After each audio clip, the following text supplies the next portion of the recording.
Okay mga papi, done installation po tayo dito sa Honda ADB 160. Bali nag-avail si sir ng ating passing switch conversion. So ADB 160 road sync po ito. So ito, bali ganito yan. Si sir, meron na siyang auxiliary lights na Senlo M5. So ang road sync, meron siyang built-in passing switch. Ayan.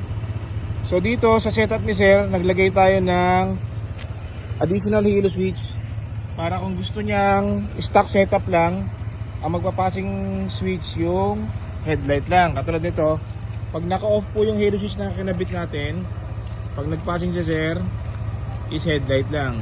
Ayun, pag switch natin po itong switch, ayan, papassing na po kasama yung auxiliary light.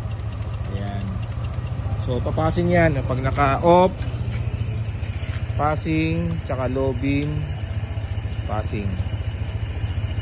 Headlight passing lang. Ayan. Tapos yung pag naka-off, headlight lang. Ayan. So ayan. Itong passing switch conversion, available po yan para sa ADB 160 road sync tsaka PCX 160 road sync. Sa mga interested po, mag-message lang sa page o pumunta dito sa Scooteristas online shop. Maraming salamat po.